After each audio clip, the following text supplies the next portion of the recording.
রাসূলুল্লাহ সাল্লাল্লাহু আলাইহি সাল্লাম বলেন, মুসনাদ বাজ্জারের 1182 নম্বর হাদিস, এই হাদিসে আছে রাসূলুল্লাহ সাল্লাল্লাহু আলাইহি সাল্লাম বলেন, আফজালু আইয়ামিদ দুনিয়া আইয়ামুল আশর, দুনিয়ার সবচেয়ে ফজিলতপূর্ণ দিন হলো আইয়ামুল আশর, আশরি জিলহিজ্জা, জিলহজের প্রথম 10 দিন সবচেয়ে ফজিলতপূর্ণ দিন। এই 10 দিনের মধ্যে আবার সবচাইতে সম্মানিত হলো 10ই জিলহজ। সুবহানাল্লাহ। এটা আছে ইবনে মাজাহ 3931 নম্বর হাদিস। বিদায় হজে রাসূল সাল্লাল্লাহু আলাইহি সাল্লাম বলেছেন, আলা ওয়া ইন্না আহরামাল আইয়াম ইয়াউমুকুম হাযা, জেনে রাখো তোমাদের দিনসমূহের মধ্যে সবচেয়ে সম্মানিত দিন হলো আজকের এই দিন, তথা জিলহজ মাসের 10 তারিখের যে দিনটা, এই আজকের কুরবানির দিনটা হলো তোমাদের দিনের মধ্যে সবচেয়ে সম্মানিত দিন। এই দিনটা আমাদের দেশে ইনশাআল্লাহ আগামী সোমবার ইনশাআল্লাহ এটা হলো কোরবানির দিন। কোরবানি এটা আল্লাহর নিদর্শন, কোরবানি আল্লাহর নিদর্শন। সূরা হজের 32 নম্বর আয়াতে আল্লাহ বলেন, ওয়া মান ইউআযিম শাআইরাল্লাহ,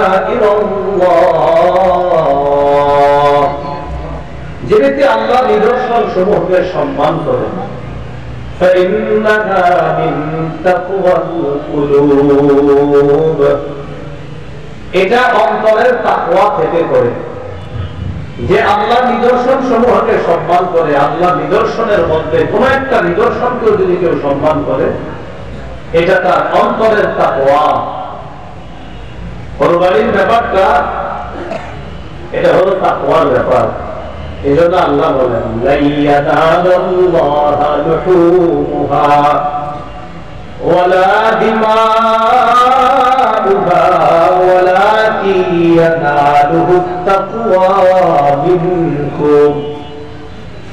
কুরবানির পশুর গোশত আল্লাহর কাছে পৌঁছে না, রক্ত আল্লাহর কাছে পৌঁছে না, তোমাদের তাকওয়া আল্লাহর কাছে পৌঁছে। সুবহানাল্লাহ। গোশত পৌঁছে না, রক্ত পৌঁছে না, তাকওয়া আল্লাহর কাছে পৌঁছে। কুরবানি আল্লাহর নৈকট্য অর্জন করার একটা মাধ্যম।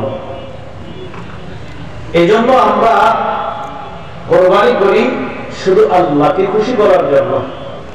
সূরা আল-আনআমের 163 নম্বর আয়াতে আল্লাহ বলেন, ইন্না সালাতি ওয়া নুসুকি ওয়া মাহইয়ায়া ওয়া মামাতি লিল্লাহি রাব্বিল আলামিন। আমার নামাজ, আমার কুরবানি, আমার জীবন, আমার মরণ বিশ্ব জগতের রব আল্লাহর জন্য। এই হলো কুরবানি আল্লাহর নৈকট্য অর্জনের উপায়, মাধ্যম। তাই কুরবানি করবো একমাত্র আল্লাহকে খুশি করার জন্য। কুরবানির মাধ্যমে ইব্রাহিম আলাইহিস সালাতু ওয়াস সালামের একটা সুন্নাত জিন্দা হয়। ইব্রাহিম নবীর মাধ্যমে এই পদ্ধতি আল্লাহ পৃথিবীতে চালু করেছেন। সূরা সাফাতের 107 নম্বর আয়াত, সন্তান ইসমাঈলকে যখন ছুরি চালাবে, আল্লাহ জানায় দিলেন পরীক্ষায় আপনি পাশ করেছেন। স্বপ্ন সত্যে পরিণত করেছেন। যে স্বপ্ন দেখছেন সন্তানের গলায় ছুরি চালান, এই স্বপ্ন আপনি সত্যে রূপান্তরিত করেছেন, স্বপ্ন সত্যায়ন করেছেন। ইন্না কাযালিকা নাজজিল মুহসিনিন, নেককারদেরকে আমি এভাবেই প্রতিদান দিয়ে থাকি। ইন্না হাযা লাহুয়াল বালাউল মুবিন, এটা ছিল স্পষ্ট একটা পরীক্ষা। এই পরীক্ষায় আপনি পরিপূর্ণ পাস করছেন। সুবহানাল্লাহ। আর এই পরীক্ষায় আপনাকে সফলতা দান করেছি। মানুষের পরিবর্তে পশু কুরবানি করা, আমি আল্লাহকে খুশি করার জন্য এই বিধান আপনার মাধ্যমে সারা পৃথিবীর মুসলমানের জন্য আমি আল্লাহ প্রতিষ্ঠিত করে দিলাম। এই কথাটাই আল্লাহ বলেন, وَفَدَيْنَاهُ بِذِبْحٍ عَظِيمٍ, আমি বিরাট এক প্রাণীর বিনিময়ে তাকে মুক্ত করলাম, ইব্রাহিম নবীকে মুক্ত করলাম বিরাট এক প্রাণীর বিনিময়ে। ইব্রাহিম নবীকে সন্তান জবাই থেকে মুক্ত করলাম, ইসমাইলকে জবাই হওয়া থেকেও মুক্ত করে দিলাম। পশু কোরবানির বিধান আমি আল্লাহ চালু করে দিলাম। সুবহানাল্লাহ। ইব্রাহিম নবীর সুন্নাত।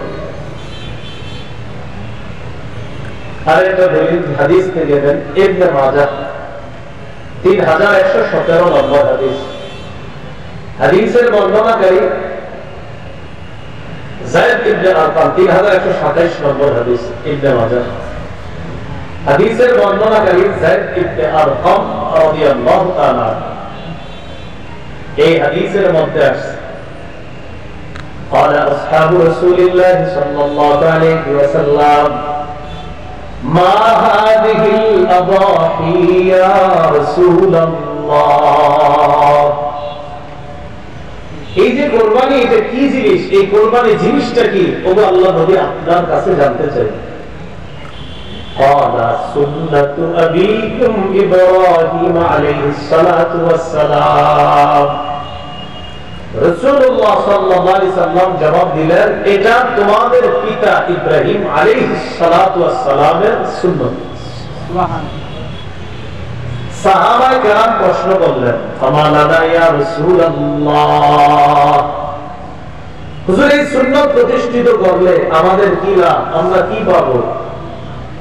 রাসূলুল্লাহ সাল্লাল্লাহু আলাইহি সাল্লাম বললেন, বিকুল্লি শাআওয়াতিন হাসানা, প্রতিটা পশমের বিনিময়ে নেকি পাওয়া যাবে। সুবহানাল্লাহ। সাহাবীগণ বললেন, ফাসুফু ইয়া রাসূলুল্লাহ,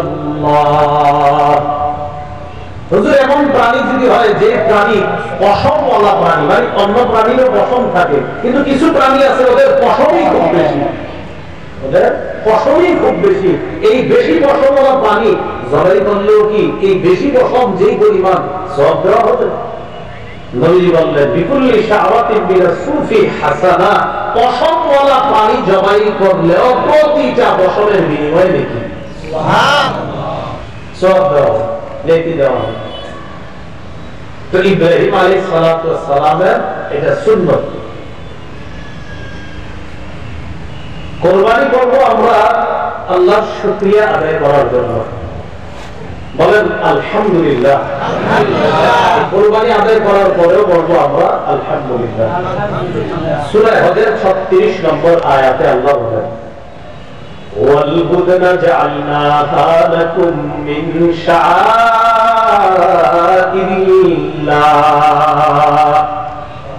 ওয়াল বুদনা জাআলনাহা লাকুম মিন শাআইরিল্লাহ, ওকে আল্লাহ নিদর্শন বানাইলাম তোমাদের জন্য।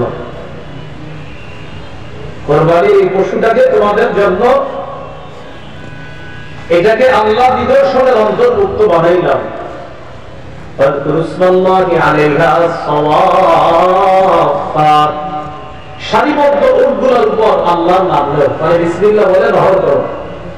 সারিবদ্ধ ভাবে এগুলোর উপরে বিসমিল্লাহ বলো।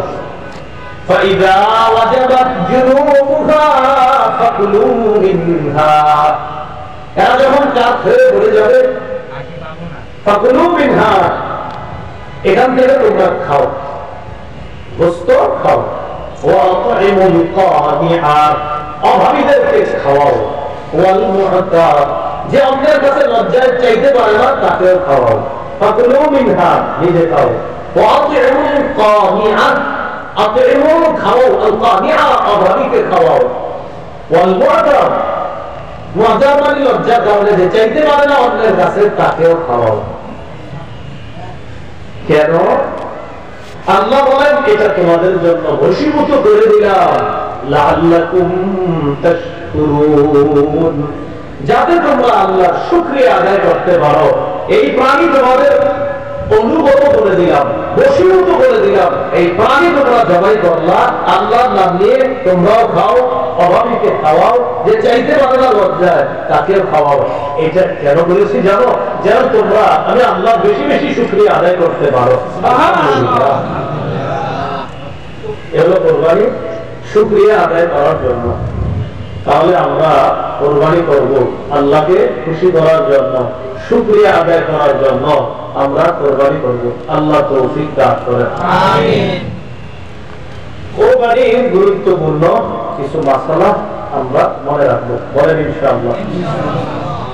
মুসনাদে আহমদের একটা বর্ণনা আছে, রাসূলুল্লাহ সাল্লাল্লাহু আলাইহি সাল্লাম বলেন, মান ওয়াজাদা সাআতান ওয়া লাম ইউদহি, কারো সামর্থ্য থাকার পরেও যদি সে কুরবানি না করে, ফালা ইয়াতাওয়ান্না মুসাল্লানা, সে ব্যক্তি যেন আমাদের ঈদগাহে না আসে।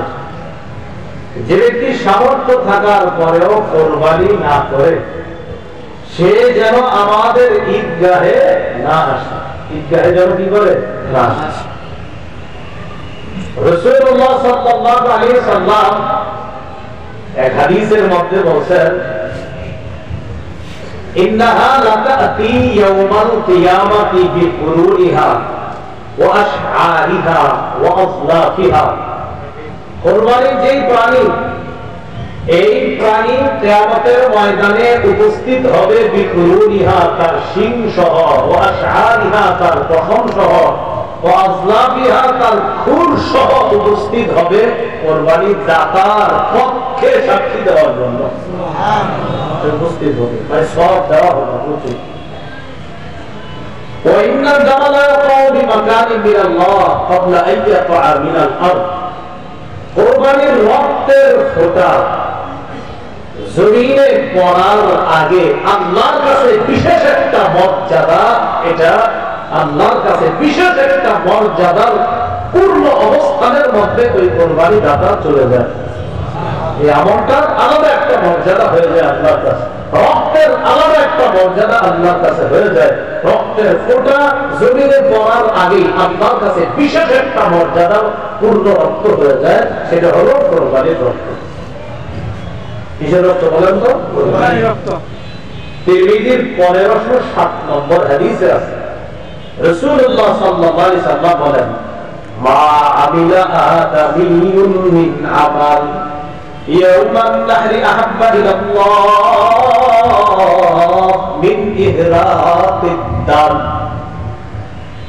10 জিলহজ আদম সন্তান যে আমল করে, রক্ত প্রবাহিত করার চাইতে উত্তম আমল আর করতে পারে না। আল্লাহকে খুশি করার জন্য প্রাণীর রক্ত প্রবাহিত করাটা কুরবানির দিন আল্লাহর কাছে সবচেয়ে পছন্দনীয় আমল, সবচেয়ে পছন্দনীয় আমল। যাদের সামর্থ্য আছে তারা কুরবানি দিব, বলেন ইনশাআল্লাহ। প্রশ্ন, কার উপর কুরবানি ওয়াজিব? সুস্থ মস্তিষ্ক সম্পন্ন বালেগ মুসলমান যার কাছে 7.5 ভরি স্বর্ণ, 52 তোলার উপর সমপরিমাণ টাকা, 10, 11, 12 জিলহজ সূর্যাস্ত পর্যন্ত যদি কারো কাছে 7.5 ভরি স্বর্ণ অথবা 52 তোলার উপর সমপরিমাণ অর্থ থাকে, তার উপর কুরবানি ওয়াজিব। সুস্থ মস্তিষ্ক সম্পন্ন বালেগ যার কাছে 10 জিলহজ, 11 জিলহজ, 12 জিলহজ সূর্যাস্তের আগ পর্যন্ত যাকাত ফরজ হয়, যে পরিমাণ সম্পত্তি থাকলে ওই পরিমাণ সম্পত্তি যদি 10, 11, 12 জিলহজ সূর্যাস্ত পর্যন্ত থাকে, তার উপর কুরবানি ওয়াজিব। পার্থক্য, যাকাত ফরজ হয় 1 বছর অতিবাহিত হইতে হয়, আর কুরবানি ওয়াজিব হয় মাত্র 3 দিন থাকলে। বুঝা যাচ্ছে না? এটাই পার্থক্য। আল্লাহ, নেসাবের মেয়াদ, নেসাবের মেয়াদ এটা বলে ফেলছি। প্রশ্ন, নেসাবের মেয়াদ কতদিন? এটা বলে ফেলছি। নেসাবের মেয়াদ ওই 3 দিন, 10, 11, 12, মানে 3 নেসাব কুরবানির নেসাব। আর যাকাতের নেসাব আপনার 1 বছর অতিবাহিত হবে এরপর, তো এটার নেসাব মাত্র 3 দিন, 10, 11, 12। প্রশ্ন, কুরবানি মোট কতদিন করা যাবে? 10, 11, 12 সূর্যাস্ত পর্যন্ত, 10, 11, 12 জিলহজ সূর্যাস্ত পর্যন্ত কুরবানি করা যাবে। প্রশ্ন, নাবালেগ শিশু কিশোর তদ্রুপ যে সুস্থ মস্তিষ্ক সম্পন্ন নয়, সে যদি নেসাবের মালিক হয়, তার উপর কি কুরবানি ওয়াজিব? না, তার উপর কুরবানি ওয়াজিব না। নাবালেগের নেসাব পরিমাণ মাস, কুরবানি ওয়াজিব না। সুস্থ মস্তিষ্ক সম্পন্ন নয় এক ব্যক্তি, তার নেসাব পরিমাণ মাস, তার উপর কোরবানি ওয়াজিব না। প্রশ্ন, যে ব্যক্তি কোরবানির দিনগুলোতে মুসাফির থাকবে তার উপর কি কোরবানি ওয়াজিব?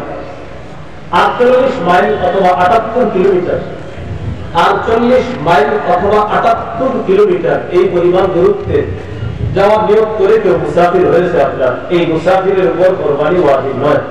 কোরবানির দিনগুলোতে উনি যদি মুসাফির থাকে তার উপর কোরবানি ওয়াজিব নয়। প্রশ্ন, নাবালকের পক্ষ থেকে অভিভাবক কোরবানি যদি দেয় আদায় হবে কিনা? নাবালকের পক্ষ থেকে অভিভাবকের জন্য কোরবানি দেওয়া ওয়াজিব না। যদি দেয় মুস্তাহাব আমল হবে, সওয়াব হবে। যদি দেয় মুস্তাহাব আমল, সওয়াব হবে, এটা ওয়াজিব না। প্রশ্ন, দরিদ্র ব্যক্তির উপর কোরবানি ওয়াজিব নয়, তারপরেও যদি সে কোরবানির নিয়তে কোনো পশু ক্রয় করে সেক্ষেত্রে কি ওয়াজিব? দরিদ্র ব্যক্তির উপর কোরবানি ওয়াজিব না, কিন্তু কোরবানির নিয়তে যদি উনি পশু ক্রয় করে তার উপর কোরবানি ওয়াজিব। দরিদ্র ব্যক্তির উপর কোরবানি ওয়াজিব না। কারণ উনি মেয়ে জামে বেড়ে আসবে, চিন্তা করছে আল্লাহর খুশি করার জন্য কোরবানি করে এই নিয়তে পশু কিনছে, আল্লাহরই খুশি করবে। তো যাই হোক, এরপর আল্লাহ যদি ভাগ্যে দুস্থ দেয় আমার দাবি করবে, এটি তার নিয়ত। তো যাই হোক, এরকম আমি বলি ভালো নিয়ত দিতাম। তো এই নিয়তে ভালো নিয়তে পশু ক্রয় করছে এই দরিদ্র ব্যক্তি, তার উপর কোরবানি ওয়াজিব কিনা? পশু ক্রয় না করলে কোরবানি ওয়াজিব না, কিন্তু কোরবানির নিয়তে করে ফেললে, যদি পশু ক্রয় করে ফেলে তার উপর কোরবানি ওয়াজিব। প্রশ্ন, কেউ যদি কোরবানির দিনগুলোতে কোরবানি দিতে না পারে কি করণীয়? মন দিয়ে শোনেন। 10, 11, 12 জিলহজ সূর্যাস্তের আগ পর্যন্ত কেউ যদি কোরবানি দিতে না পারে কি করণীয়? খুব ভালো করে আমার দিকে তাকান, তাহলে বুঝবেন। 10, 11, 12 জিলহজ এই 3 দিন অতিবাহিত হওয়ার পর আমি বুঝতে পারলাম আমার উপর কোরবানি তো ওয়াজিব, এরপর আমি দেই নেই, অসতবশত হোক, যে কোনো কারণে হোক দেই নেই। আল্লাহ হেফাজত করুন, নাউজুবিল্লাহ, এরকম কাজ যেন না করি। বোঝানোর জন্য আমাদের ছাড়া উপায় নেই, এজন্য বুঝাইতেছি। এখন কথা হলো 10, 11, 12 এই 3 দিন যদি আমি পশু ক্রয় করে না থাকি, কোরবানি দেই নেই আর পশু কিনি নেই, পশু ক্রয় করে না থাকলে পরবর্তীতে একটা কোরবানির যোগ্য ছাগল পরিমাণ মূল্য সৎকা করে দিতে হবে। যদি পশু ক্রয় করে না থাকি তাহলে কোরবানির যোগ্য ছাগল পরিমাণ মূল্য সৎকা করে দিতে হবে। আর যদি পশু ক্রয় করে থাকি কিন্তু অবসতবশত বা কোনো কারণে এই 3 দিন কোরবানি করি নাই, তাহলে ওই পশুটাই সৎকা করে দিতে হবে। সেটা উট হোক, গরু হোক, ছাগল হোক, যা হোক। ভাই একটু বুঝে আসছে সবার? এবার বুঝেন। ঘটনা চক্রে 13 তারিখ আমি জবাই করে ফেলছি। 13 তারিখ জবাই করে ফেলছি। ওয়াজিব ছিল কবে? 10, 11, 12 আর 13 তারিখ জবাই করছি।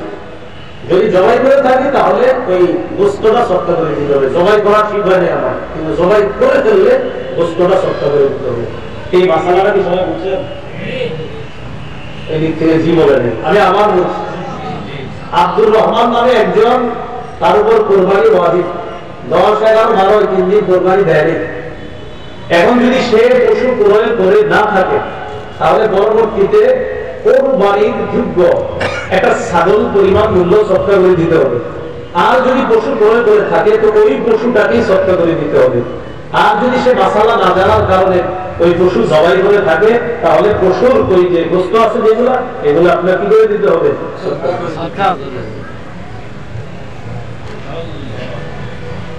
প্রশ্ন, প্রথম দিন থেকে কোরবানি করা কখন থেকে উত্তম? বাস ঈদের নামাজের পর থেকে। আগে আগে ঈদের নামাজ পড়বেন, আগে আগে ঈদের নামাজ পড়ে আগে আগে কোরবানি করবেন, এটাই উত্তম। ফজরের পরে কোরবানির ঈদের নামাজ বেশি বিলম্ব না করা। এত বিলম্ব করে আমাদের দেশ এখন তো 4:40 ফজর হয়, কিন্তু আমি যেদিকে থাকি ওখানে 4:40, এদিকে এরকমই হবে না, 4:40 বা 5 মিনিট এদিক সেদিকে হবে। দেখেন 4:40 যদি ফজর হয়, লম্বা সময় কিন্তু আপনার 7টায় যদি জামাত দেন তো 5টায় যদি ফজর শেষ হয়, এরপরে 2 ঘন্টা থাকে। আমি যা বললাম, উত্তম হলো তাড়াতাড়ি ঈদুল আজহার নামাজ পড়া আর তাড়াতাড়ি কোরবানি করা। আল্লাহ আমাদের সকলকে এই সুন্নাহগুলো জিন্দা করার তৌফিক দান করুন। আমিন। রাতে কোরবানি করা যাবে কিনা? রাতে কেউ যদি 10 তারিখ রাতে কোরবানি করে আদায় হয়ে যাবে, কেউ যদি 11 তারিখ রাতে কোরবানি করে আদায় হয়ে যাবে, তবে অনুত্তম, কাজটা ঠিক হয়নি, মানে ভালো হয়নি, অনুত্তম কাজ হয়েছে। 10 তারিখ রাতে যদি কেউ কোরবানি করে হয়ে যাবে, অনুত্তম হয়েছে। 11 তারিখ রাতে যদি কেউ কোরবানি করে হয়ে যাবে, কাজটা সুন্দর হয় না। দেখি বুঝে থাকলে আলেম সাহেব আল্লাহ বলেন 12 তারিখ রাতে করলে, কারণ 12 তারিখ রাতে যাওয়ার টাইমই নেই। 10, 11, 12 সূর্যাস্তের আগ পর্যন্ত, 10 তারিখ 11 তারিখ রাতে যদি কেউ করে হয়ে যাবে, কিন্তু আপনার কাজটা সুন্দর হয়নি। কোরবানির উদ্দেশ্যে ক্রয়কৃত পশু, এই পশু যদি সময়ের পর জবাই করে, এটা আমি আগে বলছি, একটা বলছিলাম যে জবাই করতে পারেনি, তো আগেও বলছিলাম সময়ের পর যদি জবাই করে তাহলে আপনার ওই গোশতটা সৎকার করে দিতে হবে, এটা একটু আগে বলছিলাম। আল্লাহ আল্লাহ আমাদেরকে বুঝার তৌফিক দান করুন, আমিন।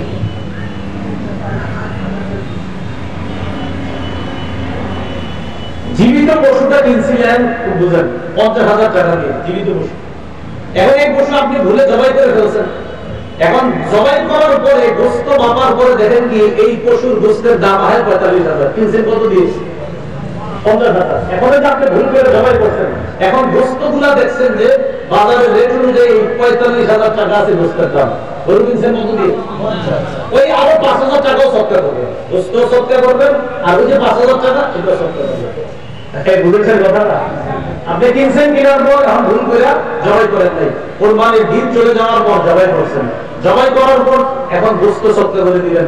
তো গোশত সৎকার করতে গিয়ে কি হয়েছে, আপনার গোশতগুলা দেখছেন যে পরিমাণ গোশত, এই পরিমাণ গোশতের মূল্য হয়েছে 45,000, আর গরু কিনছিলেন 50,000 টাকা দিয়ে, আরো 5,000 টাকা শর্ট, এই 5,000 টাকা সৎকার করে দিবেন। গোশত সৎকার আর 5,000 সৎকার করে দিবেন। কেন বললেন না 10, 11, 12? এটা আপনার জন্য পানিশমেন্ট না।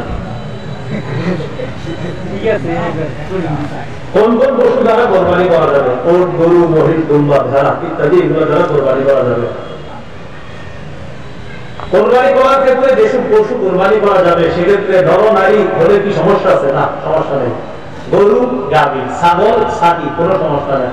নতুন 2-3 বছর ধরে একটা সরোবর হচ্ছে, এই খাসি দিয়ে কি কোরবানি হবে কিনা, এটা তো আরো কিছু বিষয় হচ্ছে, বিষয়গুলো এখন না। নর নারী উভয়টা দিয়ে কোরবানি হবে। পশুর বয়স সীমা কত? ওট কমপক্ষে 5 বছর, গরু কমপক্ষে 2 বছর, ছাগল কমপক্ষে 1 বছর, ভেড়া দুম্বাও 1 বছর। মন দিয়ে শুনেন, ভেড়া দুম্বাও 1 বছর। বলেন, ভেড়া দুম্বাও 1 বছর। ছাগল, ভেড়া দুম্বা 6-7 মাস হওয়ার পরে দেখতে যদি 1 বছরের মতো হৃষ্টপুষ্ট মনে হয়, হয়ে যাবে। ভেড়া দুম্বা, শুধু ভেড়া দুম্বা, এটা যদি 1 বছরের মতো মনে হয়, 6-7 মাস পরে 1 বছরের মতো হৃষ্টপুষ্ট মনে হয়, এটার দ্বারা হয়ে যাবে, জায়েজ হয়ে যাবে। প্রশ্ন, এক পশুতে শরীরের সংখ্যা? ওট, গরু, মহিষে 7 জন শরীর হতে পারবে। ওট, গরু, মহিষে কয়জন শরীর হতে পারবে? 7 জন। সহিহ মুসলিমের টন টনে সহিহ হাদিস এবং তিরমিজির টন টনে সহিহ হাদিস। রাসূলুল্লাহ সাল্লাল্লাহু আলাইহি ওয়াসাল্লামের সাহাবী জাবির ইবনে আব্দুল্লাহ রাদিয়াল্লাহু তাআলা আনহু বলেন, নাহাবনা মা রাসূলিল্লাহ সাল্লাল্লাহু আলাইহি ওয়াসাল্লাম, আমরা নবীজির সাথে নহর করেছি হুদাইবিয়ার যুদ্ধের দিন। আল বাদারাতা আন সাবআতিন ওয়াল লাকাতা আন সাবআতিন, ওট 7 জনের পক্ষ থেকে, গরু 7 জনের পক্ষ থেকে। তাহলে 7 শরীকে কোরবানি জায়েজ আছে। 2 জনে জায়েজ, 3 জনে জায়েজ, 4 জনে জায়েজ, 5 জনে জায়েজ, 6 জনে জায়েজ, 7 জনে জায়েজ, এর বেশি না। শরীকে কোরবানি যখন দিবেন সবার অংশ সমান সমান করে ভাগ করতে হবে, ওজনে যেন কম বেশি না হয়, এটা মাথায় রাখবো আমরা। কোন অংশীদারের যদি নিয়ত খারাপ হয় সেক্ষেত্রে কোরবানি কি হবে? একজন অংশীদারের নিয়ত যদি খারাপ হয় সবার কোরবানি বাতিল হয়ে যাবে। শরীকদারদের মধ্যে একজনের যদি নিয়ত খারাপ হয় সবার কোরবানি বাতিল হয়ে যাবে। কোরবানির গরু, মহিষ, ওটের মধ্যে আকিকার নিয়তে শরীক হতে পারবে? কোরবানির গরু, মহিষ ও ওটে আকিকার নিয়তে শরীক হতে পারবে, এতে কোরবানি আকিকা দুটোই সহি হবে। গরু, উট, মহিষে আকিকার নিয়তে শরীক হতে পারবে, এতে আকিকা এবং কোরবানি উভয়টাই সহি হবে। প্রশ্ন, শরীকদের কারো পুরা বা অধিকাংশ উপার্জন যদি হারাম হয় তাহলে কোরবানি হবে? শরীকদের কারো অর্ধেক বা পুরা অধিকাংশ উপার্জন যদি হারাম হয়, আর হারামের অংশ যদি ওইগুলোর মধ্যে যায় শরীকদের মধ্যে, সবার কোরবানি বাতিল হয়ে যাবে। এই জন্য একা কোরবানি দেওয়াই উত্তম। এই ঠিক আবার শরীকদের কি অস্বীকার করে ঠিক হয়ে যাবে? এই ঠিকের ভিতরে যদি কোনো ঝামেলা না থাকে, এটা আমি ঠিক এই নিয়তে বললেন হ্যাঁ ভালো কথা, কিন্তু ওই নিয়তে না, শরীরের কোরবানিও যায়, এই আকীদাও ঠিক রাখতে হবে। আপনাদের ঠিকও কিন্তু বুঝি অনেকে ঠিক মানে বুঝে দিতেন, এগুলি বুঝায় এটাই সঠিক, বাকিগুলো সঠিক না, এই জাতীয় মানসিকতা থেকে বেরোয় আসে না। কোরবানির পশু কেমন হওয়া উত্তম? হৃষ্টপুষ্ট হওয়া উত্তম। দশা রাসূলুল্লাহ সাল্লাল্লাহু আলাইহি ওয়াসাল্লাম বিকাশিল আফওয়ানা ফাঈল, রাসূল সাল্লাল্লাহু আলাইহি ওয়াসাল্লাম শিং বিশিষ্ট মোটা তাজা দুম্বা কোরবানি করেছেন, এজন্য হৃষ্টপুষ্ট হওয়া উত্তম। কোরবানির পশু খোরা পশু, খোরা পশু, এই জাতীয় পশু দিয়ে কোরবানি হবে কিনা? খোরা পশুর কোরবানি এটা হলো কেমন?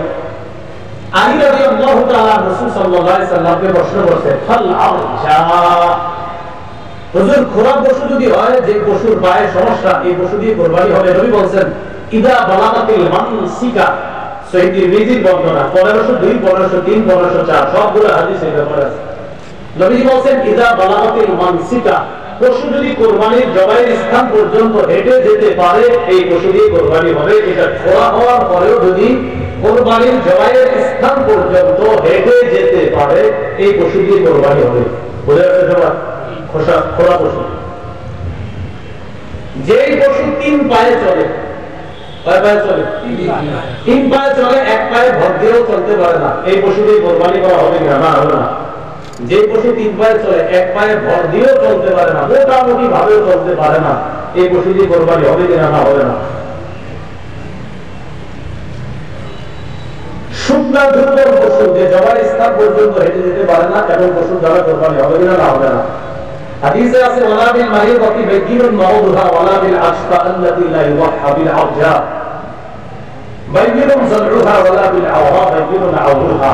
খোরা, চোখে সমস্যা, কানে সমস্যা, লেজে সমস্যা, এই জাতীয় পশু যদি অধিকাংশ বেশি সমস্যা হয়, এগুলো দিয়ে কোরবানি হবে না।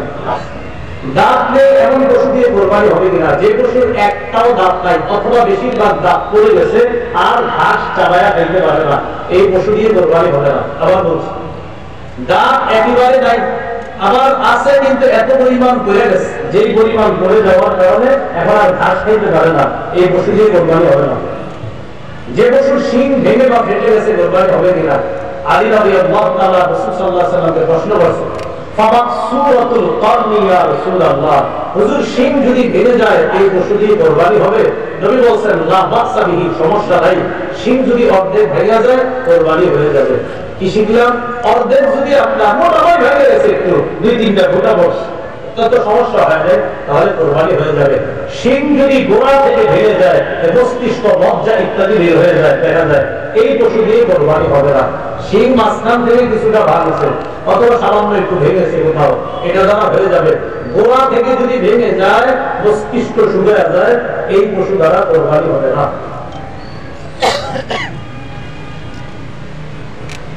প্রশ্ন, কান কাটা লেজ কাটা পশু দিয়ে কোরবানি হবে কিনা? কি কাটা? কান কাটা লেজ কাটা। কান যদি অর্ধেকের বেশি কাটা থাকে, লেজ যদি অর্ধেকের বেশি কাটা থাকে, পশু দিয়ে কোরবানি হবে না। কান যদি অর্ধেকের বেশি কাটা থাকে, লেজ যদি অর্ধেকের বেশি কাটা থাকে, এমন পশু দিয়ে কোরবানি হবে না। তাহলে বিপরীত এবার সিদ্ধান্ত আমরা, লেজ যদি অর্ধেকের বেশি ভালো থাকে, কান যদি অর্ধেকের বেশি ভালো থাকে, এই পশু দিয়ে কোরবানি হবে। অর্ধেকের বেশি কান ভালো, অর্ধেকের বেশি লেজ ভালো হবে। এবার আপনারা জবাব দেন, অর্ধেকের বেশি কানও ভালো না, অর্ধেকের বেশি লেজও ভালো না, কোরবানি হবে না। অন্ধ পশুর কোরবানি, যে পশু 2 চোখ দিয়ে দেখে না, এই পশু দিয়ে কোরবানি হবে না। অথবা 2 চোখ আছে, 1 চোখ দিয়ে মোটেই কিচ্ছু দেখে না, এই পশু দিয়ে কোরবানি হবে না। নতুন পশু কিনছেন, কেনার পর হারায় গেছে, নতুন পশু কিনছেন, কেনার পর হারায় গেছে। এই নতুন পশু কিনছে একজন ধনী মানুষ, আব্দুর রহমান ধনী মানুষ, আব্দুর রহিম গরিব মানুষ। আব্দুর রহমান নতুন পশু কিনছে কোরবানি দেওয়ার জন্য, একটা ঠিক আছে, ওয়াজিব। আব্দুর রহিমের উপর ওয়াজিব ছিল না, এরপরও কিনছে, এর উপরও ওয়াজিব। এখন হারায় গেছে পশু, আব্দুর রহমান একটা হারাইছে, আব্দুর রহিম একটা হারাইছে। আব্দুর রহিম আরেকটা কিনা জরুরি না, লা ইউকাল্লিফুল্লাহু নাফসান ইল্লা উসআহা, আল্লাহ সাধ্যের বাইরে চালায় যায় না। তো আব্দুর রহমান কি করছে? আরেকটা কিনছে। কেনার পর আব্দুর রহমান আরেকটা কিনছে, ধনী মানুষ। গরিব আব্দুর রহিমও কি করছে, উনিও আরেকটা কিনছে, ওনার উপর আরেকটা কিনা জরুরি ছিল, আমি কিনছি। কেনার পর এখন হারিয়ে যাওয়া পশুটা আবার ফিরে আসছে। আব্দুর রহমান ধনী, তার পশু ফিরে আসছে। আব্দুর রহিম দরিদ্র, তারটাও ফিরে আসছে। আব্দুর রহমান ধনী মানুষ যে পশু কেনার পর হারিয়ে গেছে, হারিয়ে যাওয়ার পর আরেকটা কিনছে, কেনার পর হারিয়ে যাওয়া পশুটা ফিরে এসেছে। সূরা হিসাবে আমি তো অবাক ভালো হয়ে গেছে, আপনার পশুটা দেন ভুলে হয়ে গেছে, তো পশু ফিরে পেয়েছে। এক্ষেত্রে ধনী আব্দুর রহমানের জন্য দুটি পশুর একটাকে কোরবানি করলে হয়ে যাবে ধনী। আর ওই গরিব আব্দুর রহিম দুটো কিনছে, প্রথম একটা কিনছে, কেনার পর হারাইছে, আরেকটা কিনছে, কেনার পর হেডটা আবার ফিরে আসছে, হারাই যাওয়া, এই দুটোটাই কোরবানি করতে হবে।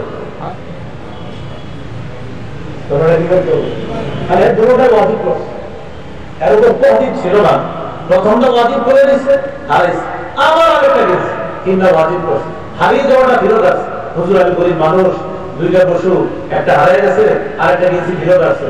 আপনি গরিব, আপনি কোরবানি তো ওয়াজিব ছিল না, বা শখে কিনছিলাম, তো আরেকটা কিনছেন কেন, হারাই গেছে জন্য। যে শরীয়ত আপনাকে বাধ্য করে নাই কেনার জন্য, কিনছেন দুটোটাই কোরবানি করে, দুটোটা ওয়াজিব করে দিয়েছে। এজন্য ইসলামী শরীয়ত মাযহাব ছাড়া বোঝার কোনো বিকল্প নাই, মাথা রাখবেন। এছাড়া মাযহাব মানতে হবে। আমি মাযহাব মানি কেন? কারণ কোরআন সুন্নাহ এখন আমি ভালোভাবে বুঝি না, তাই মাযহাব মানতে হয়। আর যে মানে না, আমার এটা হুজুর না মানলে সমস্যা আছে। আমি আপনি হয়তো কোরআন সুন্নাহ অনেক বেশি ভালো বুঝেন, এই জন্য মানেন না।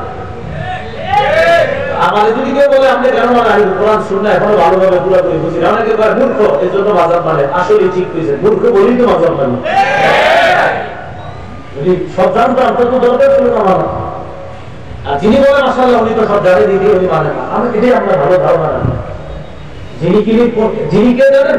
যিনি হলো সে যে গত 7 দিন ধরে নতুন করে পড়াশোনা করতেছে কোরআন হাদিস নিয়ে, এই তিনি এখন মাযহাব মানছে না, আর বলে আপনি মানেন না কেন? তো বললাম আমি তো ভাই এখন পুরোপুরি কোরআন সুন্নাহ, ওই অন্যের সাহায্য ছাড়া বুঝি না।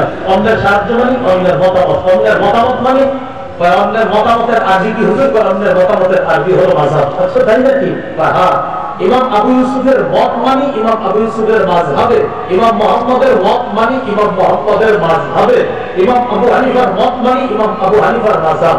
আচ্ছা হুজুর মাযহাব কি? মাযহাব হলো কোরআন সুন্নাহর সুবিন্যস্ত একটা সংকলনকে মাযহাব বলা হয়। বুখারী এটা কি আবিষ্কার না সংকলন? বলেন সংকলন। বুখারী শরীফ, এটা বুখারী সহিহ বুখারী বলা হয়। সহিহ বুখারী মানে বুখারা ওনার বাড়ি, উনি এলাকার সাথে হিজরত করে, এটার নাম বুখারী। বুখারী হলো হাদিসের সংকলন, আবিষ্কার নয়। মুসলিম হাদিসের চলে আসা সংকলন, আবিষ্কার নয়। তিরমিজি হাদিসের চলে আসা সংকলন, আবিষ্কার নয়। নাসাই ইবনে মাজাহ আবু দাউদ হাদিসের চলে আসা সংকলন, আবিষ্কার নয়। ফিকহে হানাফি কোরআন সুন্নাহর চলে আসা সুবিন্যস্ত সংকলন, আবিষ্কার নয়। ফিকহে মালিকি কোরআন সুন্নাহর চলে আসা সংকলন, আবিষ্কার নয়। ফিকহে হাম্বলি কোরআন সুন্নাহর চলে আসা সুবিন্যস্ত সংকলন, এটা আবিষ্কার নয়। ফিকহে শাফিঈ কোরআন সুন্নাহর চলে আসা সংকলন, আবিষ্কার নয়। যেমনিভাবে বুখারী এটা সংকলন, এটা আবিষ্কার নয়, তাই বুখারী বেদাত নয়। মুসলিম এটা সংকলন, এটা আবিষ্কার নয়, তাই এটা বেদাত না। নাসাই, আবু দাউদ, ইবনে মাজাহ, তিরমিজি এগুলা সংকলন, আবিষ্কার নয়, তাই এটা বেদাত নয়। তেমনি ভাবে কোরআন সুন্নাহ সুবিন্যস্ত সংকলন, 4 মাযহাব, এটা আবিষ্কার নয়, তাই এটা বেদাত নয়। যারা বলবে ফিকহে হানাফি বেদাত, বুখারীকে বেদাত বলতে হবে। যারা বলবে ফিকহে মালিকি বেদাত, বুখারীকে বেদাত বলতে হবে। যদি বলেন না বুখারী তো সংকলন, তো ফিকহে হানাফিও সংকলন, মুসলিম সংকলন, ফিকহে হানাফি সংকলন, সেটা যদি জায়েজ হয় এটাও জায়েজ। না বুঝাবো সংকলন, আবিষ্কারের সংকলন, 2 বাংলা মনে রাখবেন, সারা জীবন অনেক কিছু সমাধান হয়ে যাবে। এই জায়গায় আমরা ভুল করি। সংকলন, সংকলন আর আবিষ্কার। বুখারী এটা সংকলন, এটা আবিষ্কার নয়। ফিকহে হানাফি এটা সংকলন, আবিষ্কার নয়। কোরআন সুন্নাহর সুবিন্যস্ত সংকলন মনে রাখবেন। তা আপনি কোরআন সুন্নাহর সুবিন্যস্ত সংকলন হানাফি ফিক কেন মানেন? কারণ আমি এখনো পারি না পুরোপুরি, তাই। আর যে মানে না কেন উনি সব পারে পুরোপুরি, তাই মানে না। 7 দিন পড়াশোনা করতে সবার মতো দিয়ে দিতে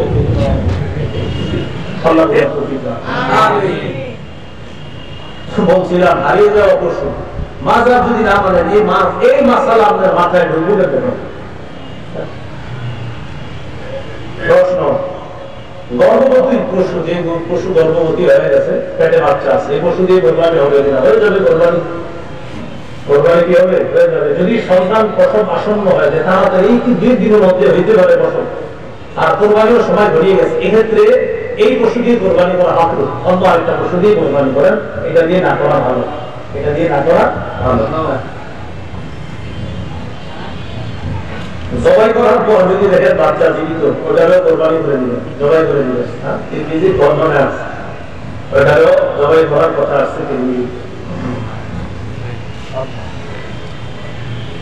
কোরবানির নিয়তে ভালো পশু কিনছে, কেনার পর এমন দোষ দেখা গেছে যে দোষগুলো এতক্ষণ বলছি, কানা, অন্ধ, লুলা, এই যে দোষের কারণে কোরবানি হয় না, কেনার পরে দোষগুলো ধরা পড়ছে।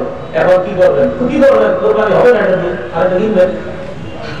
এটার পর দোষ ধরা পড়ছে, এটা দিয়ে কোরবানি হবে না, আরেকটু পশু ক্রয় করতে হবে।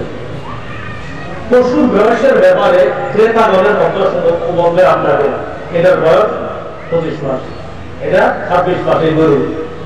আপনি বলেন ভাই সত্যি করে বলেন 2 বছর কিন্তু হিতের গরু, হুজুর বিশ্বাস করেন 14 গোষ্ঠীর কসম, 25 মাস। দেখো, আপনি যদি কিনে আনেন, আনার পর আপনি তাকে বিশ্বাস করে কিনে আনেন, এটা যদি কোরবানি করেন, কোরবানি হয়ে যাবে। তার কথা বিশ্বাস করে কোরবানি করলে কোরবানি হয়ে যাবে। এই জন্য ক্রেতা ভাই যারা আছে, আমরা মিথ্যা কথা না বলি। বয়সের ক্ষেত্রে পশু, বন্ধা পশু, এটা দিয়ে কোরবানি হবে কিনা? বন্ধা পশু, হ্যাঁ, বন্ধা পশু দিয়ে কোরবানি হয়ে যাবে। কোরবানির পশু জবাই করা উত্তম কে? যার পশু সে জবাই করা উত্তম। যিনি পশু কোরবানি করবে, যার পশু তিনি জবাই করা উত্তম।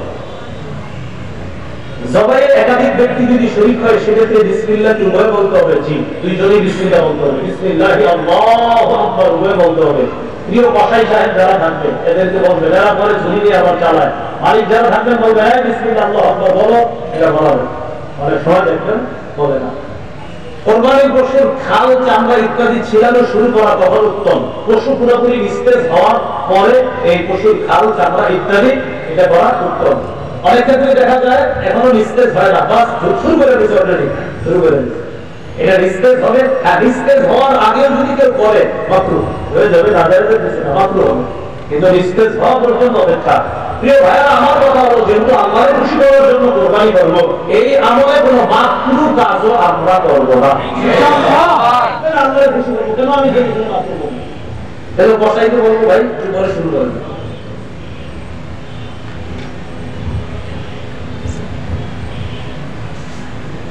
কোরবানির পশু দিয়ে জবাইয়ের আগে উপকৃত হওয়া যাবে কিনা? হাল চাষ করা যাবে না। কেউ যদি করে থাকে গ্রামে বলে দিবেন, যে পরিমাণ হাল চাষ করছো, এই পরিমাণ হাল চাষ করলে কত টাকা পারিশ্রমিক আসে, এই পরিমাণ টাকা সৎকার করে দেবে। হাল চাষ করা যাবে, যদি করে থাকে সৎকার করে দিতে হবে এই পরিমাণ। আচ্ছা, এটা না করা, এইগুলা করা যাবে না। কোরবানির পশুর দুধ, এই দুধ পান করা যাবে না। পশুর ওলানে এত পরিমাণ দুধ, যে পরিমাণ দুধের কারণে পশুর যদি কষ্ট না হয়, তাহলে দুধ দহন না করা। কোরবানির পশুর ওলানে দুধ যদি দহন না করলে কষ্ট না হয় পশুর, যে এটাকে আমি যদি দহন না করি সমস্যা হবে না, তাহলে আপনি ঠান্ডা পানি ওলানের মধ্যে ছিটিয়ে দিবেন, ঠান্ডা পানি ওলানে ছিটিয়ে দিবেন, এক্ষেত্রে তার কষ্ট কম হবে। সেক্ষেত্রে আপনি দহন না করে এভাবে রাখা উত্তম। এরপরেও যদি কেউ দহন করেন, দহন করলে দুধ আপনি খাবেন না, আপনি মালিক, আপনি খাবেন না। ঘটনা করলে আপনি আধা কেজি দুধ দহন করছেন, দহন করার পর 1 গ্লাস খাওয়া করছেন, খাওয়ার পর গাজীপুর আপনার 27 মাদ্রাসার মোকাম সাহেবের কাছে গিয়ে জিজ্ঞাসা করছেন, হুজুর আমি তো 1 গ্লাস দুধ খেয়ে ফেলছি, আমি তো মাসালা জানতাম না, মানুষও বলাবলি করতেছে দুধ খাওয়া নাকি ঠিক হয়ে যায়। তখন হুজুর আপনাকে বলবে 1 গ্লাস পরিমাণ দুধের মূল্য যত হয় এই জায়গাটা আপনি সত্য করেন। 1 গ্লাস দুধের মূল্য যত হবে এই পরিমাণ টাকা সত্য করে দিতে হবে, আপনার খাওয়াটা কি হয় ঠিক হয় না।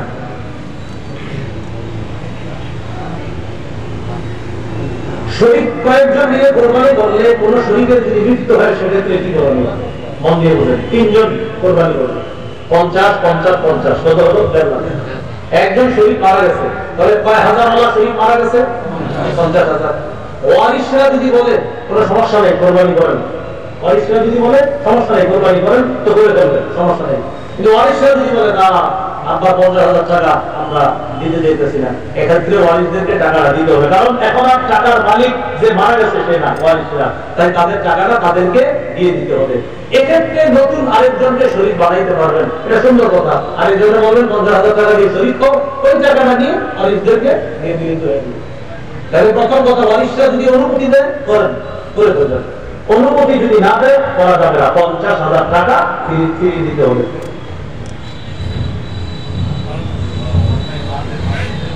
ধনী মানুষ একা পশু ক্রয় করলে পরবর্তীতে অন্য কাউকে শরীক করতে পারবে কিনা? একজন ধনী মানুষ 1 লক্ষ টাকা দিয়ে একটা পশু ক্রয় করছে, পরবর্তীতে চিন্তা করলো আমি আরেকজন একটু শরীক করি, 10, 20,000, 30 বা যেরকম পারে শরীক করি, করা যাবে কিনা? যাবে।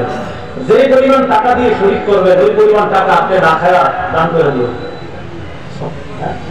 বাকি খাইতে পারবে, কারণ 1 লক্ষ টাকা দিয়ে কিনছে, একজনে শরীক করছে, যে পরিমাণ টাকায় শরীক করছেন ওই টাকাটা আপনি নিতে পারবেন, সমস্যা নেই।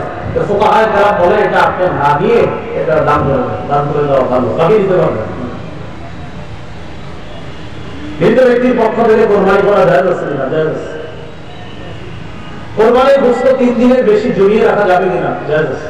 3 দিনের বেশি জমিয়ে রাখা জায়েজ আছে। কোরবানির পশুর গোশত 3 দিনের বেশি জমিয়ে রাখা জায়েজ আছে। কোরবানির গোশতের 1/3 গরিব মিসকিনকে, 1/3 আত্মীয় স্বজনদেরকে, আর 1/3 নিজে রাখা, এটা কি ওয়াজিব না উত্তম? এটা উত্তম। বলেন এটা কি? 1/3 গরিবদের দেওয়া উত্তম, 1/3 আত্মীয় স্বজনকে দেওয়া উত্তম। এটা ওয়াজিব না, এটা উত্তম। কেউ যদি না দেয় তাকে নিন্দা তিরস্কার করা যাবে না। বাকি এক্ষেত্রে আপনাদের উদ্দেশ্য পরামর্শ হলো কৃপণতা না করে দিয়ে, কেউ যদি না দেয় তাকে তিরস্কার করা যাবে না। আমিও তিরস্কার করছি না, আমি শুধু এজন্য বলছি কৃপণতা না করে গরিবদেরকে দিয়ে আত্মীয় স্বজনদের কাছে পাঠায়েন। যদি না পাঠান আপনাকে তিরস্কার করা হবে না। তাকে বলছি আপনি একটু কৃপণতা না করে দিয়ে, আল্লাহ তৌফিক দান করুন। আমিন। কোরবানির গোশত কখন খাওয়া উত্তম? কোরবানির দিন 10ই জিলহজ যিনি কোরবানি দিবে তিনি সর্বপ্রথম কোরবানির গোশত দিয়ে শুরু করা উত্তম।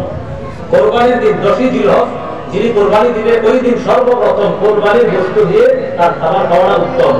এই সুযোগ সুবিধা 11 তারিখ 12 তারিখের জন্য না, এটা শুধু 10 তারিখের। কোরবানিতে 11 তারিখেও হয়, 12 তারিখেও হয়। কেউ যদি 12 তারিখে দেয় সে প্রথম গোশত খাবে, এই সুন্নত না, এটা না, এই সুন্নত শুধু 10 তারিখে। 10 তারিখে প্রথম যে কোরবানি করবে সে প্রথম গোশত খাবে, এটা হলো 10 তারিখের সুন্নত, 11 বা 12 তারিখের সুন্নত নয়।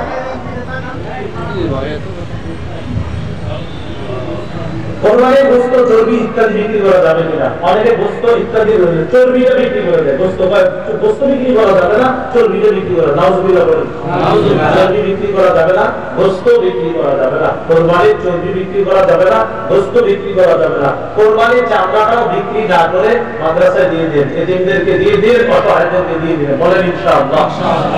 কোরবানির পশুর চামড়াটা এটাও বিক্রি করবেন না, এটা দিয়ে দেন, মাদ্রাসাওয়ালাদের কাজে লাগবে, এতিমদের কাজে লাগবে।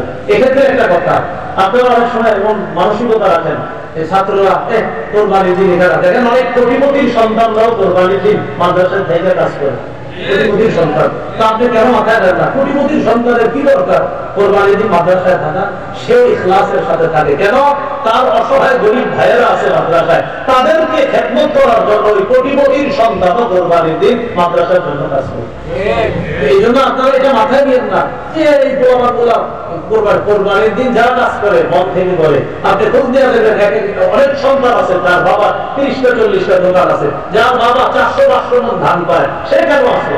সে মহব্বতে আছে, ইখলাসের সাথে আছে, তার নাম মাদ্রাসার কাজ হলে এই জন্য সে আছে, তাহলে তার এটা থাকা দরকার না। এরকম এই জন্য এটা মাথায় রাখবেন, এটা সত্যিকার অর্থেই এতিমদেরকে তাদের পিছনে খরচ করা হয়। এই জন্য চামড়াটা আপনারা বিক্রি না করে মাদ্রাসায় পৌঁছে দিবেন। আশেপাশে মাদ্রাসার হয়তো পোস্টার অলরেডি আপনাদের বাসার আশেপাশে চলে গেছে, তো আপনার নিকটস্থ মাদ্রাসা যেখানে আছে সেখানে আপনি দিয়ে, আমি বলছি আপনি যেখানেই দেন চামড়াটা দিয়ে দেওয়ার চেষ্টা করবেন, বলি ইনশাআল্লাহ। সবাই বলি ইনশাআল্লাহ। কোরবানি যারা পশুরা আপনার কিনে তারা সব ঠিক করে, চামড়ার ক্ষেত্রে গিয়ে এমন করে, ভাই 1.5-2 লাখ টাকা দিয়ে পশুটা কিনলেন, শেষে কেন এমন করেন? চামড়ার ব্যাপারে এই আপনার সামান্য একটা অংশ দিয়ে এমন এমন আপনার আচরণ করেন যে আচরণগুলো আসলে ইসলাম সম্মত আচরণ না, এগুলো আমরা করবো না। আল্লাহ তৌফিক দান করেন। কোরবানির পশু যিনি জবাই করবে তাকে জবাইয়ের পারিশ্রমিক দিবেন কিনা? দিবেনই। জবাইয়ের পারিশ্রমিক দিবেন, আপনি জবাইয়ের পারিশ্রমিকটা দিবেন। আমার বয়স হলে অনেক হয়তো কমেন্ট করতে পারে যে আমরা এর জন্য গেছে, আমি আমার জিন্দিগিতে 2টা বছর ধরে মাত্র জবাই করছি, জিন্দিগিতে 2টা বছর। তার মানে আমি আমার জন্য বলছি না, এটা অধিকার, এটা সঠিক কথাটাই বলছি। কোরবানির পশু যিনি জবাই করবে তাকে পারিশ্রমিক দিবেন, এটা হাতের কষ্ট, এটা জবাই করা অনেক কষ্টের ব্যাপার। এই জন্য যারা জবাই করবে তাদেরকে দিবেন। আর জবাই করার পরে আপনার একদম ছোট্ট একটা নোট হবে, ছোট্ট 1.5-2 লাখ টাকার গরু আপনার কোন মতে হুজুর জবাই করছে যিনি কষ্ট করে এলে আস্তে একটা নতুন 200। ঠিক এটা আপনার স্মরণ করা উচিত, ভাই সত্যি বলছি, আপনার স্মরণ লজ্জা থাকা উচিত, এটা স্মরণ লজ্জা থাকা উচিত। এটা আমি ওই যুগের কথা বলছি যে যুগে আমার বেতন ছিল 5,000 টাকা। ওই যুগে আমরা যে কোরবানি দিছি, ওই কোরবানি যিনি দিয়েছেন প্রায় 10 বছর 8 বছর আগের কথা, তাদের তো আপনার 100-200 দেয়নি।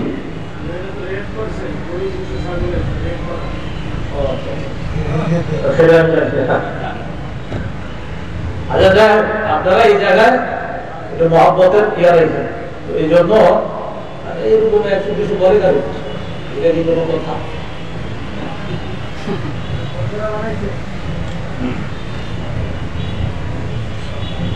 এক পশু অন্য পশুর সামনে জবাই করা এটা ঠিক না। এক পশু অন্য পশুর সামনে জবাই করা ঠিক না।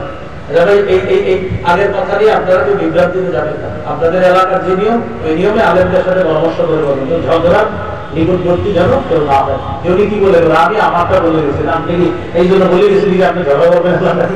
ঝগড়া করবেন না, আমি সঠিক কথা বললাম। আপনি একটু ভাববেন, 1.5 লাখ 2 লাখ টাকা একটা পশু একজন জবাই করতেছে হাতের কামাই, হাতের কষ্ট করে, সেক্ষেত্রে আসলে আপনার কি করা উচিত এটা আপনি নিজেই চিন্তা ভাবনা করবেন। কোরবানির গোশত বিধর্মীদেরকে দেওয়া যাবে কিনা, যেমন হিন্দু অন্যান্য ধর্মাবলম্বী যারা আছে, হ্যাঁ তাদেরকে দেওয়া যাবে, এটা ইসলামের সৌন্দর্য। সুবহানাল্লাহ। বিধর্মী অন্যান্য ধর্মাবলম্বী যারা আছে অসহায়, তাদেরকে অবশ্যই দেওয়া যাবে, কোনো সমস্যা নেই।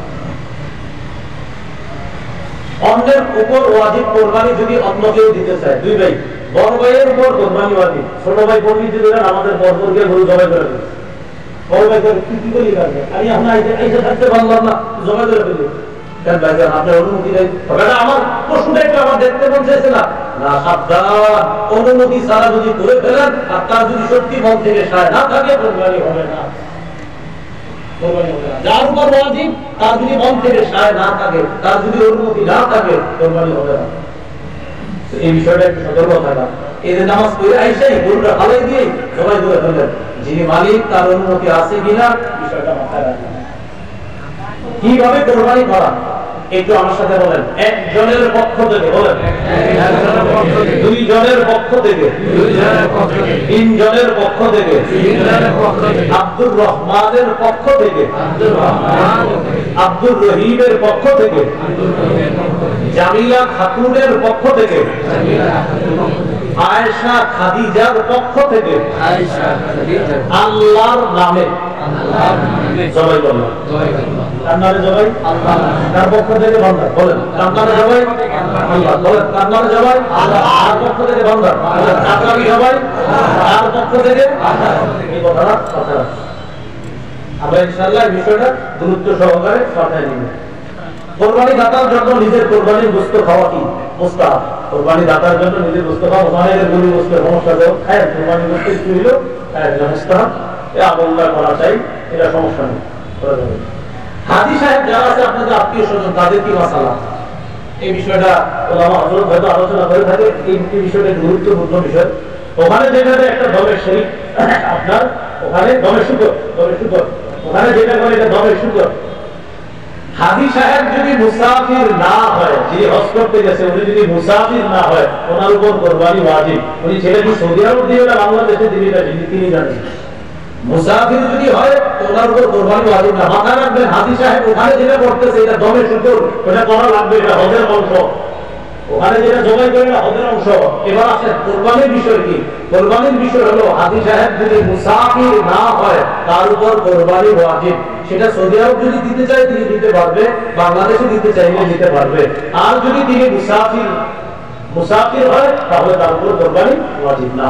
এজন্য মুআল্লিম যারা থাকে তারা জানে আমার হাজিরা কি মুসাফির না মুকিম, ওরা ভালো বলতে পারবে। যদি হাজিরা মুকিম হয় তো কিন্তু কুরবানি লাগবে।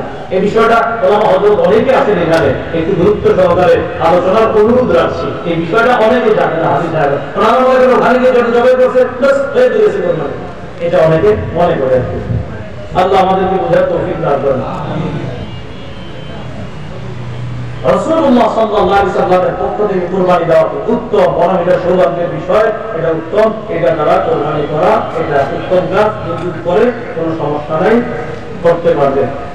কুরবানির চামড়া কুরবানি দাতা নিজেও ব্যবহার করতে পারবে, তবে অন্য কেউ যদি ব্যবহার আপনার অন্য কারো কাছে দিয়ে দেয় সেটাও যেটা বলা হয়েছে চামড়াটা আপনি দিয়ে দিবেন, কোনো এতিম অসহায় তাদেরকে দিয়ে দিবেন। কোরবানির গোশত বিক্রি করা যাবে কিনা, যিনি কোরবানি দিবে তিনি বিক্রি করতে পারবেন না। এতিম অসহায় দরিদ্র যারা আছে তারা আপনার, তো এটা হলো যারা এতিম অসহায় আছে আপনার তাদেরকে দেওয়া যাবে, তারা যদি বিক্রি করে সেটা ভিন্ন কথা। কিন্তু যিনি কোরবানি দিবেন তিনি তার কোরবানির গোশত বিক্রি করতে পারবে না। সমাজের গোশত আছে একটা, এটা দিয়ে দিল আছে সমাজের গোশত একজন লেখছে, তার মানে মনে আছে। আরেকটা বিষয়, লেখছে মানে আপনারা বলে ভবিষ্যতে লেখা দিয়ে না, কিন্তু লেখা দিলে প্রশ্নের উত্তর দেওয়ার মতো সামর্থ্যবান এখন নাই, এই জন্য মাঝাব বানি আগে বলছি। আমাদের শামসুদ্দিন আশরাফি সাহেব, যাদের করে আমরা ভাই লুৎফুর রহমান ফরাইজি সাহেব, মুফতি শফিক আসিনি হাফিজাহুল্লাহ, তারা মাশাআল্লাহ যোগ্য, তারা প্রশ্ন দিবেন সাথে সাথে। আর আমাদের আমার চোখে আর কি চলতে ফিরতে মুফতি যাকে বাংলাদেশে একমাত্র আমার কাছে মনে হয় তিনি বাস মুফতি দেওয়ার সাহেব। হযরত যেখানে যা জিজ্ঞাসা করবেন আল্লাহ আমার জানেন, চিন্তা করি এই মনে হয় হুজুর মনে হয় এটা দিবে না, তার সাথে সাথে আস্তে আস্তে একের পর এক বলতেছে অবাক হয়ে থাকার মতো হুজুরের সামনে উনি কমে করছে, সব সুন্দরভাবে বলতেছে এটাও মুক্তার, সেটাও মুক্তার, হুজুর একদম অদ্বিতীয়। আমি নাজুল অন্যদের ছোট করছি না, আমার কাছে হুজুররা অদ্বিতীয় মনে হয়, বিশেষ করে সরাসরি প্রশ্নের উত্তরের ক্ষেত্রে আমাদের মুক্তি দেওয়ার সহজদের হায়াত আমরা করতে পারি। তো যাই হোক, কোরবানি আসলে সমাজে দেওয়া বাধ্য না, এটা বাধ্য না। সমাজে যে বস্তু চায় এটা বাধ্য না, যিনি কোরবানি দিলে তিনি দিতে বাধ্য না। এরপরে মহব্বতের সাথে দিয়ে দিন, যদি দেখেন ঝগড়ার আশঙ্কা হয় দিয়ে দিন, না হয় আপনার অঙ্গীর করে সমাজ থেকে বা এলাকা থেকে বহিষ্কার করো, বের করে দাও, ঝগড়ার আশঙ্কা হয়, এটা হলো বিষয়টা মহব্বতের। এটা বুঝে দিবেন সমাজে যারা এগুলা করে যারাই বাধ্যভাবে কথা বলবেন না, মৃত ব্যক্তির পক্ষ থেকে লাগে না, নাম শব্দটা বলবেন না, পক্ষ থেকে বলছে মাসালা গেছে না, মৃত ব্যক্তির পক্ষ থেকে কোরবানি দেওয়া যায়। আজকে শুরুতে আল্লাহ রাব্বুল আলামিন আমাদের সকলকে, আমরা কেউ গোনা হজরত আসতেছে ও হুজুর এটা বলছে কাছাকাছি, এর আগে সামান্য সময় আমরা একটু আপনাদের সাথে মোনাজাত করার জন্য উনি করতে আমাদের হুজুর আসবে এসে